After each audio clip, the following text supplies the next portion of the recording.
Welcome back to the Deep Dive. Today is January 17th, 2026. And if you've been paying any attention to the news, or honestly, even if you've just been walking around with your eyes open, you could feel it. Yeah. The world feels, well, it feels significantly faster today than it did yesterday. It really does. We're living in this moment where it's just processed sand, fundamentally, has become the nervous system of the entire global economy. The nervous system, that's a perfect way to put it. It is, and we're looking at a semiconductor industry that is officially hitting a $1 trillion valuation this year. $1 trillion. $1 trillion. It's a number so big it just becomes abstract. But, the financial figures, as massive as they are, they don't really capture the shift in reality we're all witnessing. Exactly. That's the feeling I got going through the stack of sources for today. It's heavy stuff. I mean, we're not just talking about your phone getting a slightly better camera. No. Or your laptop battery lasting an hour longer. We're talking about nation-states treating fabrication plants, fabs, like they're nuclear arsenals. They're strategic assets, absolutely. We're talking about something called AI factories. And as of this morning, we are talking about a company trying to design incredibly complex microchips in 9 months. 9 months. Which is, it's unheard of. Just to put that in perspective, historically, that's the timeline for maybe a minor software update. Right. Not a piece of physical hardware that has to be etched at the atomic level. It's a completely different paradigm. So that is our mission for this deep dive. We're calling it the Silicon Destiny. We have a massive stack of sources today. We've got technical roadmaps from NVIDIA that go all the way out to 2028. We have internal leaks and some very public tweets from Elon Musk about Tesla's new AI5 chip. We've got geopolitical analysis on the manufacturing race in Asia and the financial reports of the top 10 global chip giants. It is a lot to get through, but I think if we structure this right, you can really see these three distinct battlefronts emerging from the noise. Okay, what are they? First, you have what you could call the speed wars. This is really Tesla versus the entire industry's traditional cadence. Hardware and software speed. Exactly. Then you have the geopolitics. Specifically, the incredibly divergent paths of China and India, one going for resilience, the other for an awakening. And the third? And then you have the Titan, the company that holds the whole house of cards together, TSMC. The invisible company worth over $1 trillion that makes everything possible. That's the one. Okay, let's jump right into the speed wars, because this morning, Elon Musk dropped a bomb on X, formerly Twitter, that has the entire tech world just spinning. He does have a habit of doing that. He does. It's January 17th, 2026, and Musk has just announced that the design for Tesla's AI5 chip is, and I'm quoting here, almost done. Right, and he didn't stop there. He immediately followed up, mentioning that AI6 is already in the early stages. But the part that really made engineers everywhere, spit out their coffee, was his goal for the future generations. AI7, AI8, AI9. He is aiming for a 9-month design cycle for each one. Okay, let's really unpack this. Why is a 9-month cycle so completely insane? For someone who doesn't design chips, you just think, well, faster is always better, right? Faster is better, but you have to understand the physics and the logistics involved. Traditionally, a semiconductor roadmap moves at a glacial pace. We're talking 2 to 3 years. 2 to 3 years. Years. From the initial design concept to mass production. And that's if everything goes right. What does that process even look like? Well, first you have to design the architecture. Then you have to run endless simulations to make sure it works, find the bugs, fix the bugs. Then you send that design to the fabrication plant, the fab, to create these incredibly complex masks. Like a stencil? A stencil made with light, yeah. Yeah. Then they run test wafers, which takes months. They cut the wafers up, package the individual chips, test them again. It's a long, very linear, very expensive process. That sounds like building a skyscraper. That's a great analogy. You don't just decide to change the foundation halfway through construction because you had a new idea. Right. What Musk is effectively saying is he wants to tear up that blueprint. He wants to turn hardware development into software development. He wants to iterate on silicon the way an app developer iterates on code. Hardware at software speed. That's the phrase that's been rattling around my head all morning. And the implication here, if he actually pulls this off, the hardware in your car or your robot is no longer lagging years behind the software. It's chasing it in near real time. Chasing it. Wow. Precisely. Just imagine Tesla's fleet for a second. They have billions, with a B, of miles of driving data coming in every single day. They find new edge cases, a weird four-way stop in a small town, a new type of weather condition, a specific way the evening sun hits a camera sensor. Stuff you could never predict in a lab. Never. In the old world, you'd try to patch that with a software update. You'd write code to work around the hardware's limitations. In Musk's new world, you fix it by changing the silicon architecture itself in the next design cycle, which is now less than a year away. So you're folding real-world road data directly into the physical chip design. That is the goal. It's a closed loop that gets faster and smarter with every iteration. It's a revolutionary idea if they can make it work. Let's get into the specifics of this AI5 chip, because the claims are, well, they're bold.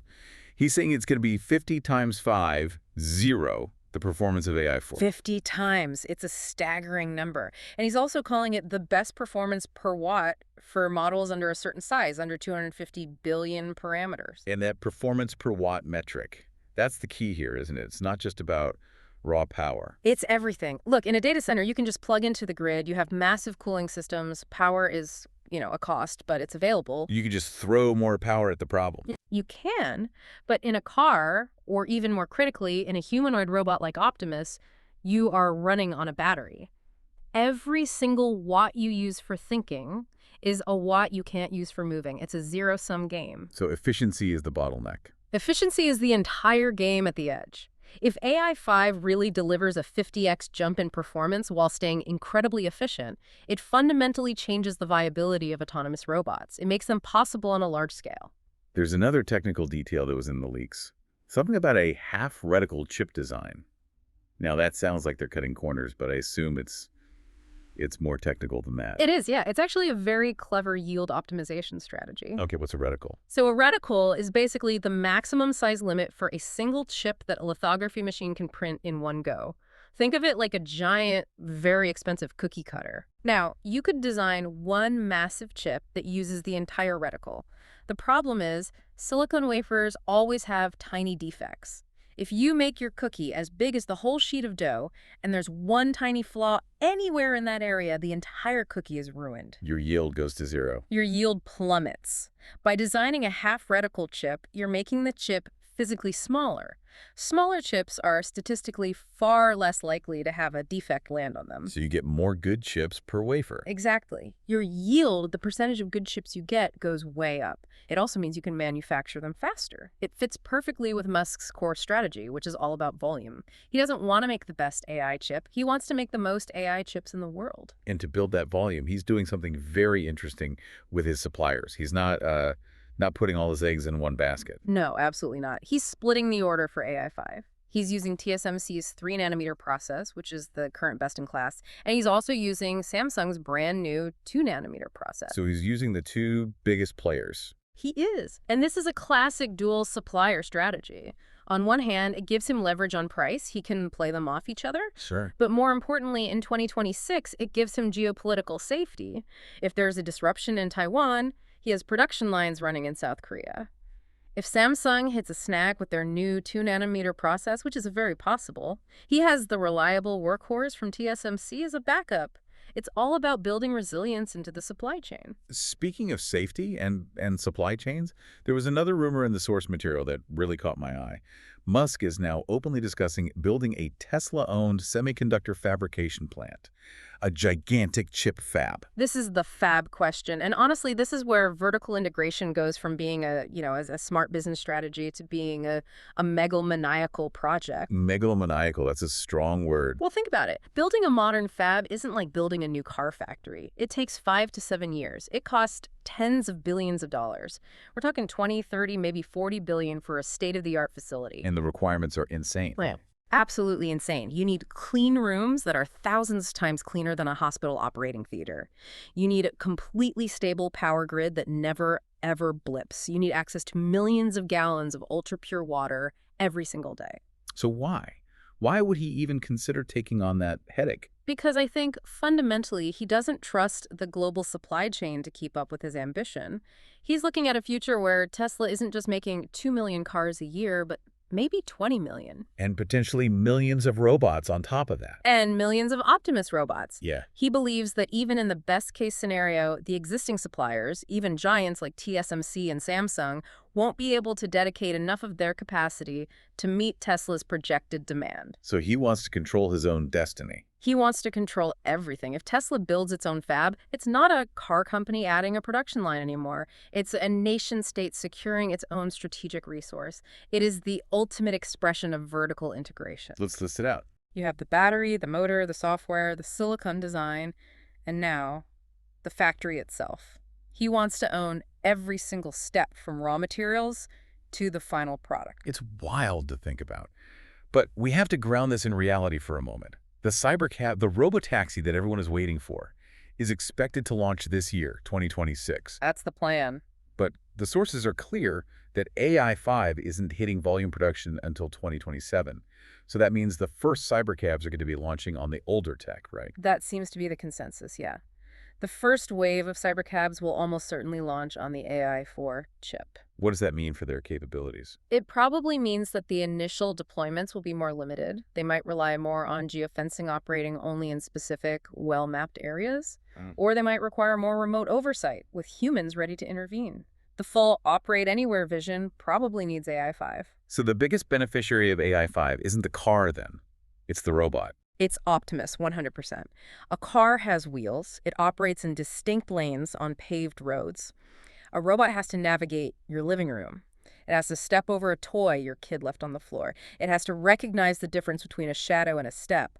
And most importantly, not step on the cat. Much more complex, probably. Infinitely more complex. That requires a level of real-time, low-latency intelligence that only something with the power and efficiency of a chip like AI5 can really provide. It's also a synthesis of what they learned from Dojo, right? The D1 chip. Yes, exactly. Dojo was their massive supercomputer for training the AI models. The D1 chip was custom built for that.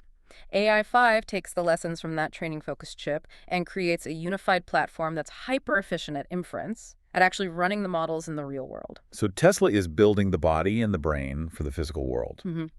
Let's pivot now to the company that is building the mind for the digital world. The juggernaut. NVIDIA. I just looked it up. Market cap is sitting at around $4.5 trillion. Jensen Huang is, for all intents and purposes, the king of silicon right now. No question. And their strategy is completely different. They're not trying to be super efficient in a car. They're trying to be godlike in a data center. Exactly. And the source material we have on NVIDIA's roadmap it's just staggering. We're looking at the Blackwell architecture, which is fully ramping up right now in 2026. Jensen's vision is annual platform releases. No more waiting 2 or 3 years for the next big thing. He wants a new platform every single year. A relentless cadence. Utterly relentless. So let's talk about Blackwell. The sources describe it not really as a single chip, but as a system. What does that distinction actually mean? So traditionally, you buy a GPU, a graphics card, and you plug it into a motherboard in a server. Blackwell is different, fundamentally different. It uses what's called a dual-die architecture. Break that down for me. Imagine taking 2 of the biggest, most powerful chips you can possibly make. So big, they're at the absolute limit of that reticle we talked about earlier. Okay. And then you fuse them together. You connect them with this proprietary link that NVIDIA calls NVHBI, which can transfer data between them at 10 terabytes per second. 10 terabytes a second. Per second. It's so fast that to the software, it doesn't look like 2 separate chips. It looks and acts like one single, monstrously huge chip. And that combined chip has 208 billion transistors. 208 billion. That number it doesn't compute in my brain. It's just an abstraction. Well, let's try an analogy. If the previous generation, Hopper, was a really high-end professional-grade power tool. Right, like a massive industrial lathe or something. Great example. That Blackwell isn't a tool anymore. Blackwell is the entire electrical grid that powers the factory. It's designed to be the fundamental infrastructure. And it's not just about the raw speed of the chip. It's about the whole system. The whole system. The Blackwell GPUs are designed to be plugged into these massive liquid-cooled racks The flagship is the GB200 NVL72 system. It's a rack that contains 72 Blackwell GPUs and 36 CPUs, all interconnected, acting as one giant AI supercomputer right out of the box. So NVIDIA isn't just selling chips anymore, they're selling fully integrated AI factories. And the performance claims for Blackwell are off the charts. They're talking about new data formats, FP4 and FP6 precision. Yes, this is really important. It's about being smarter with the math. For a lot of AI tasks, you don't need super high precision. By using these smaller, less precise number formats, you can do the math way, way faster. It's like using rounded numbers for a quick estimate instead of calculating to 10 decimal places. Perfect analogy. And the result is that for training AI models, Blackwell is 4 times faster than Hopper. But for inference, for actually running the models, it's up to 30 times more efficient. 30 times in one generation. It's a leap, not a step. And the roadmap doesn't stop. I'm looking at the sources. We have Blackwell Ultra coming this year or next, then Rubin, then something called Feynman. What's the next big leap with Rubin in 2026? So Rubin, which is the next major architecture, is slated for 2026. It's going to be built on TSMC's next-gen 3-nanometer process called N3P. But the big leap there is memory. The bottleneck we mentioned. The bottleneck. Rubin will be the first platform to use HBM4, that's high bandwidth memory, generation 4. You see, right now, the chips are so fast they can do the math almost instantly, but they spend a lot of their time just waiting for data to be fed to them from memory. So it's like having a brilliant chef who spends most of his day waiting for ingredients to be delivered. Exactly. HBM4 widens that delivery highway massively. It allows the chip to stay fed with data constantly, which unlocks its full potential. And Rubin also introduces this Vera CPU. So NVIDIA is now making its own CPUs to go with its GPUs. Yes. They're creating a custom ARM-based CPU with 88 cores that is specifically designed to pair with the Rubin GPU. They're taking another page out of the vertical integration playbook. They want to control the entire compute platform, not just one component of it. And looking even further out, 2028. Feynman. The sources here mention silicon photonics. This sounds like science fiction. Using light instead of electricity. It does, but it's the next logical step. We are hitting the fundamental physical limits of using copper wires to move data between chips. Why? Resistance. As you try to push more and more data through a tiny copper wire, it generates heat. A lot of heat, and it consumes a lot of power. At the scale of these AI factories, that becomes an insurmountable problem. You spend more energy moving the data than you do computing it. So light is the answer. Light is the answer. Silicon photonics means integrating tiny lasers and light detectors directly onto the chip package. You move data between chips using photons light, which is fantastically fast and uses a fraction of the power. There's no resistance. And the speeds are incredible, 1.6 terabits per second.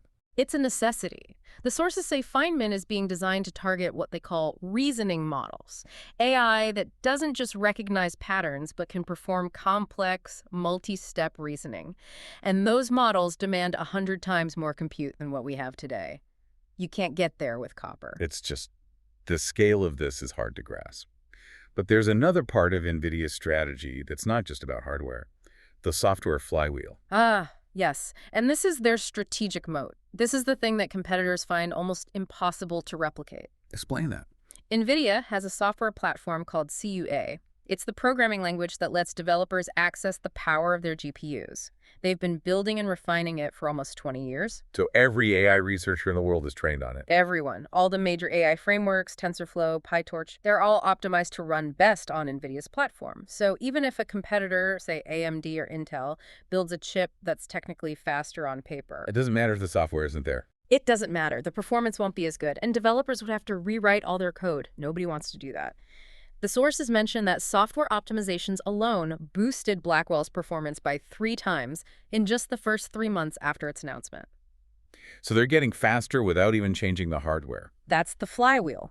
Better hardware sells more, which gets more developers on the software, who then find ways to make the hardware run even better, which sells more hardware. It's a virtuous cycle that is incredibly difficult to break into. So we have these two giants, Tesla and NVIDIA. People love to compare them. They see two companies making AI chips. But is that an accurate rivalry? It's the classic apples and oranges comparison, but with a really interesting twist. Okay. NVIDIA is the merchant. Their business model is to build the best possible general-purpose engine and sell it to everyone. OpenAI, Google, Amazon, Microsoft, they're all NVIDIA customers. They're arming all sides of the war. They are the ultimate arms dealer of the AI revolution, yes. Tesla, on the other hand, is the integrated ecosystem.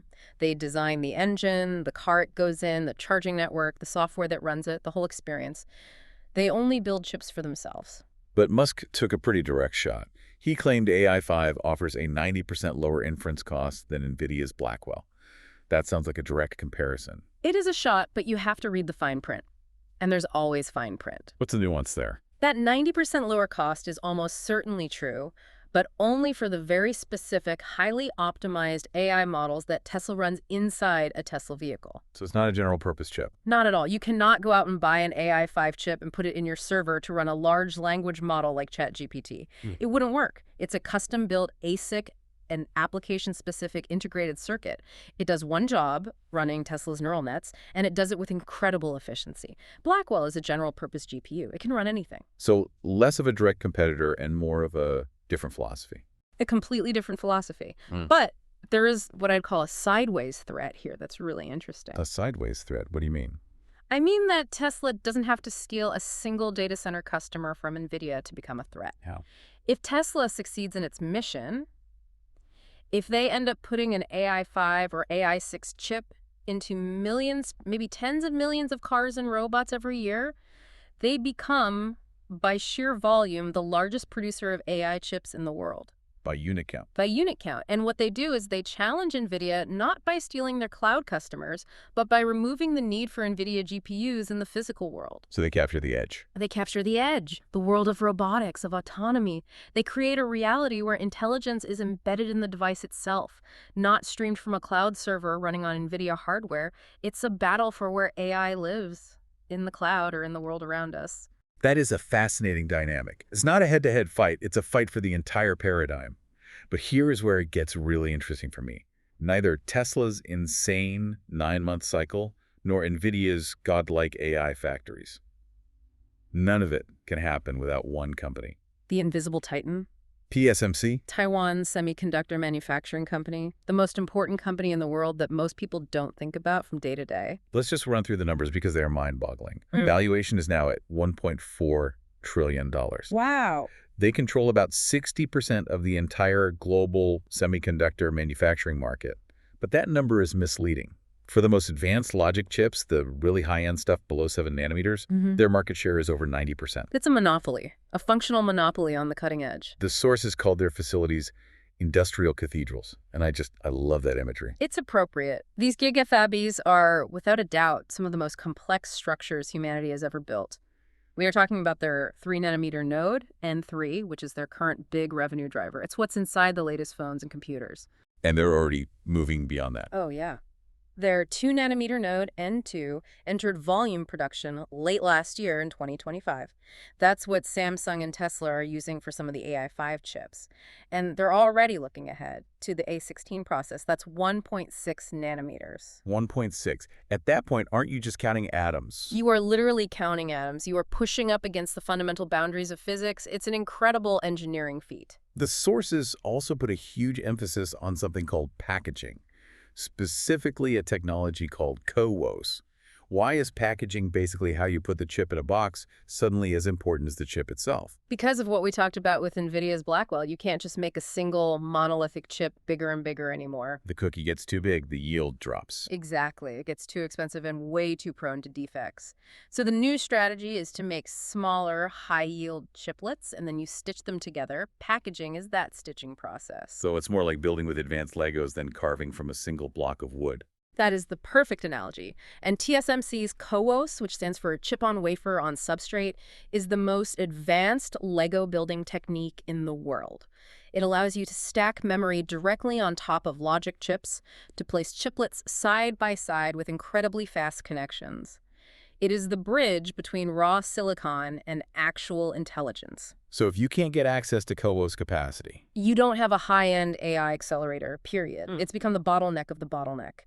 NVIDIA is buying up every bit of CoWoS capacity TSMC can produce for years in advance. Which puts TSMC in an unbelievable position of power, but also risk. Tremendous risk, and they know it. The geopolitical risk of having almost all of their advanced manufacturing concentrated in Taiwan is just too high for them and for their customers. So they're spreading your bets. They're expanding globally.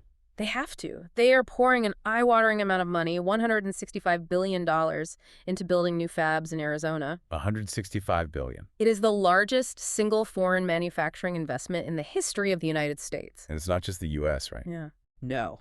They're in Japan, building a fab with Sony specifically for automotive chips. They're in Germany, in Dresden, building another one for industrial and auto needs.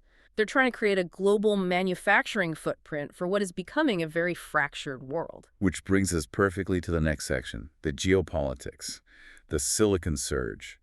And the sources frame this as a tale of two civilizations, two giants, with two completely different strategies. Kinda in India. A fascinating contrast. The sources call China's strategy resilience under siege. And India's is the awakening giant. Let's start with China. They are under heavy U.S. sanctions. No access to the most advanced lithography tools from ASML in the Netherlands, no access to high-end NVIDIA chips. But the sources say they are. They're surviving. They're not just surviving. In some ways, they're thriving. They're innovating around the wall. Their national strategy, laid out in the 15th Five-Year Plan, is all about one thing: technological sovereignty. Self-sufficiency at all costs. At all costs. Look at SIAC, China's leading foundry. Despite not having the best tools, the EUV lithography machines, they are hitting 7-nanometer production, and they're pushing hard for 5-nanometer. How are they even doing that? With older DUV machines, using very complex and expensive multi-patterning techniques, basically they have to run the process multiple times to achieve the same result EUV does in one pass. So their yields must be low and the costs high. Very low and very high. It's not commercially competitive with TSMC. But the goal isn't profit. The goal is capability, to prove they can do it. It's a hard ceiling for them, but they're pressing right up against it. And the design side of the house seems just as resilient. Huawei's Silicon division is still designing world-class, powerful chips, even if they can't get them manufactured at the cutting edge easily. Exactly. And you have startups like Cambricon. There's this explosion of design brilliance happening, and the Chinese government is pouring money into the system through something called Big Fund 3. It's a $42 billion state investment vehicle. $42 billion. But look at where that money is going. It's not all going to the flashy chip designers. It's going into materials science, chemical precursors, manufacturing equipment, the unsexy but vital stuff. They're trying to rebuild the entire supply chain from scratch. From the dirt up, so that the West can't choke them off at any point in the process. It's a strategy of power, but it comes with a significant time lag. Okay, now let's compare that to India. The strategy seems completely different. Night and day. India is playing the game of partnership and foundations. They are not trying to go it alone. The India semiconductor mission has put up $9 billion in government incentives, not to build it all themselves, but to attract the world's best to come and build in India. And it seems to be working. It is. You have Micron from the U.S. setting up a massive facility in Gujarat, but it's for ATMP assembly, testing, marking, and packaging, the final steps of the process. The back end. The back end. And then you have the huge announcement from the PATA Group, partnering with PSMC from Taiwan, to build India's first major commercial fab in Dholera. But they're starting with mature nodes, right? The sources say 28 nanometer. That's not the bleeding edge like TSMC. It's not, and that's the smart play. You don't start your journey into auto manufacturing by trying to build a Formula One car. You learn to build a reliable engine first. So 28 millimeters is the reliable engine. It's the workhorse node of the global economy. It's in your washing machine, your car's braking system, your factory equipment, your power grid. By starting there, India is securing the reliability supply chain. They're building the foundation. But here is India's real ace in the hole. The talent. The brains. The city of Bengaluru is already one of the largest global hubs for chip design. Right.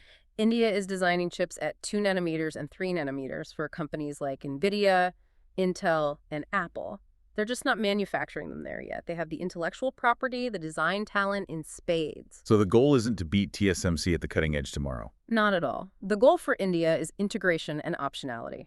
It's to become the reliable, democratic alternative to the Chinese supply chain, a trusted partner for the West. So China's strategy is autarky self-sufficiency, and India's is integration. Two very different, very long-term bets on the future of silicon. And how those two bets play out will define the technological landscape for the next decade. Okay, let's try to bring all of this together with a scorecard. The sources provided a fascinating ranking of the top 10 global chip giants of 2026, based on projected revenue. The numbers are just Staggering. The industry is officially hitting that $1 trillion mark, and the competition rating in the source was 9 out of 10. Brutal. Absolutely brutal. Okay, number one is obviously NVIDIA.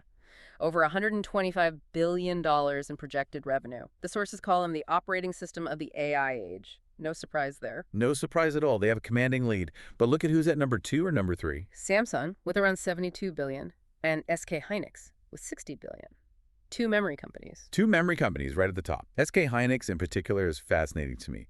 They're called the HBM Kingmaker. The Kingmaker? Why? Because they saw the critical need for high bandwidth memory for AI workloads before anyone else really capitalized on it. They bet the farm on HBM and it paid off massively. NVIDIA's Blackwell engines don't run without SK Hynix's fuel. So AI has fundamentally changed the memory market. It's completely upended it. Memory used to be a commodity. It was cheap. The margins were thin. It was a very cyclical business. AI has turned memory, especially high-performance memory, into a core strategic asset. And then we get to number 4, Intel. Projected at $47 billion, the sources call it the comeback bet. And that's exactly what it is, a bet. Intel, the company that dominated this industry for decades, is in a tough spot. But you can never, ever count them out. Their entire strategy rests on their 18A process node. 18A, that's 1.8 nanometers. Supposedly. It's their attempt to leapfrog TSMC and Samsung and reclaim manufacturing leadership. If it works, if they can get it into high-volume manufacturing with good yields, they are right back in the game. And if it fails? If it fails, well, the gap between them and TSMC might become permanent. It's a make-or-break moment for an American icon. Okay, rounding out the top half, at number 5, we have Micron, another memory company riding the AI wave. $41 billion. See the pattern. The top 5 is NVIDIA, and the companies that supply it with memory and logic. It's the AI ecosystem. Then we have Qualcomm, Broadcom, AMD. Qualcomm is interesting. They dominated mobile phones for years, and now they're trying to pivot to edge AI, putting intelligence into cars and Internet of Things devices. Competing with Tesla's vertical approach. Exactly. And Broadcom is the quiet giant. They make the networking chips and custom AI accelerators for huge cloud providers like Google. They are the power brokers of the back-end infrastructure. And then there's Apple in number 9, the silent designer. I love that name for them. They don't sell a single chip to anyone else. But every chip inside an iPhone or a Mac is world-class, custom-designed silicon. They prove that you don't need to be a chip company to be a silicon superpower. They bend the entire industry to their will. So what's the big takeaway from this list? We've looked at the speed wars, the titans, the geopolitics. What does it all mean when you put it together? It means we're witnessing the fragmentation of the old world order. It's over. What was the old order? It was simple. For 30 years, the model was Silicon Valley designs it and East Asia builds it. That's it.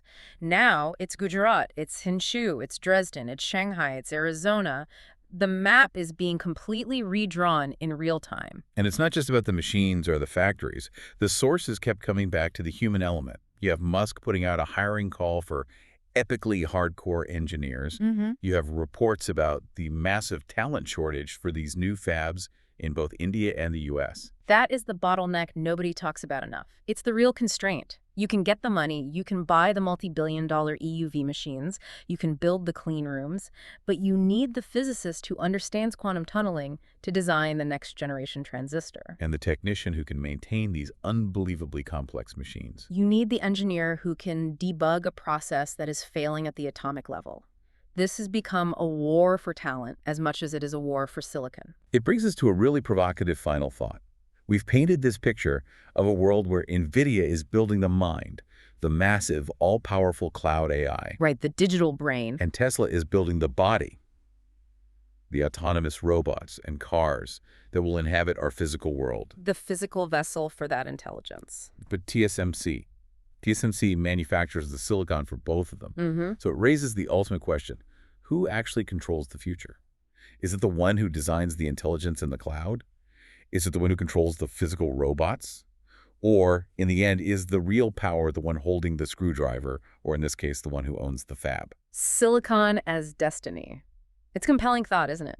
In 2026, we're not just building faster computers anymore. We are building the foundational infrastructure of the next century. And the decisions being made right now, in Elon Musk's office, in Jensen Huang's labs, in the boardrooms and clean rooms of TSMC, those decisions will determine who owns that future. That is a lot to chew on. We hope this deep dive helped you connect some of the dots between the headlines. It is a wild, wild world out there in the silicon trenches. Indeed it is. Stay curious. Thanks for listening to The Deep Dive. We'll catch you on the next one.